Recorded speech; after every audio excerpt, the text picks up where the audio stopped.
Hola, hello. Today's video is about following your fears and facing your fears. I just watched a video by Marie Forleo, and I will post a link to that video below. And I want to know, when have you either followed your fears, faced them, and it turned out great, or when did you not do something because you were chicken? And do you regret it? I'm going to post your comments below and share your experience.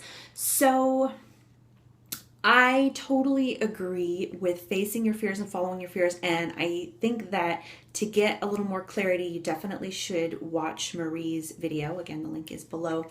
But I want to give an example. She talks about business and her dance career, and she's just had this wild life. She's so brave and amazing. But I want to talk about facing fears in relationships. I first met my partner, Chris. There was a lot of anxiety and fear coming up, and I found myself really drawn to Chris, but the way he wasn't the best at like communicating and all of that, and it really hugely triggered me. In addition, he is a comedian and at the moment doesn't make a lot of money, and that scared the freaking crap out of me. That's been, I mean, I grew up poor, and even just saying it, I feel the tears about to well up in my eyes. So that was a fear, and I did not want to go down a road where I was going to be wasting more time. I mean, I'm in my mid to late 30s now, so I didn't want to waste time. But I told him, so in an attempt to push him away, I was like, look, I'm going to be clingy and I need a lot of attention and I'm really high maintenance and all of that. And it's going to be bad. So I don't want to be with you. And he said, what if I can help you with that?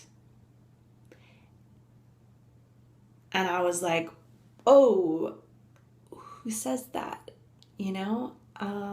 So I thought about it and I was like, well, even the guys that had everything that I wanted and needed on paper, I felt all these like scared feelings, and I got, it didn't work out. So I thought, well, at some point, I'm going to have to overcome these challenges. I'm going to have to find a new set of behaviors, a new way of coping with discomfort in relationships, because it's going to come up. So if Chris really wants to help me through this, then why not take it for the opportunity that it is, a learning opportunity? And then, I figured it would last about 6 months and that it would be a good opportunity to grow, and then we'd part ways and find the people that we're supposed to be with. And we've been together for more than a year, and I don't know what the future holds, but we're planning on staying together, so we'll see how that goes. And I've never had such an amazing, close, committed relationship with someone who I trust more than anyone, and it's been an opportunity to continually face my fears. So I faced my fear there, and I face fears of like being vulnerable. If I feel something come up, instead of saying something passive aggressive or pushing him away or playing games or being manipulative, I just say, like, I'm feeling this discomfort, I'm feeling this fear, I'm feeling this sadness, I'm feeling triggered. And, what are we going to do about it? I need your help figuring it out, or whatever. And I've been able to face more fears in work and business and taking on new risks. And it's just been such an opportunity to grow. And I'm definitely not anywhere near where Marie Forleo is. But every time I face a fear and I move through it, I grow. And again, watch her video because she kind of clarifies the difference between doing stuff that's stupid and that you are afraid of because you should be afraid and it's a survival instinct, or facing fears of like that you're not going to be good enough, which is definitely a load of crap.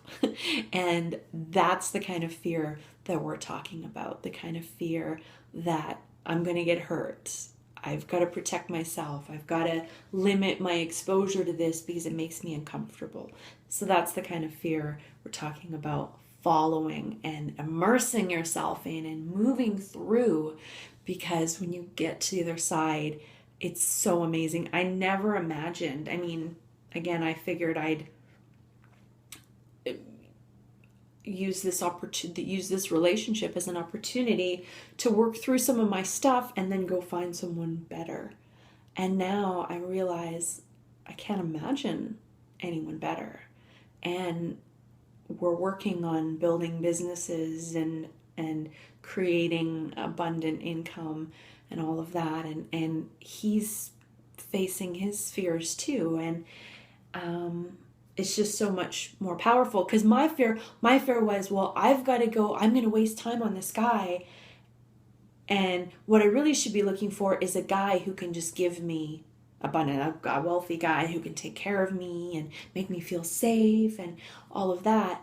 And life is just so much more rich and exciting when you follow your path and someone doesn't just step in and make it all better for you. And that was sort of the dream. And, I mean, it's a nice fantasy to have, but how fulfilling really is that? But when you notice something that makes you feel uncomfortable because you're chickening out, and you don't let yourself chicken out and you move through it, the reward for doing that is just so much better than having something handed to you. So I want to know, this was way longer than I anticipated, but yeah, post your comments below. What's your opinion on this? What's been your experience? And go and watch Marie's video if you want more clarification on what this is all about. Okay, lots of love. Namaste. Thanks for watching.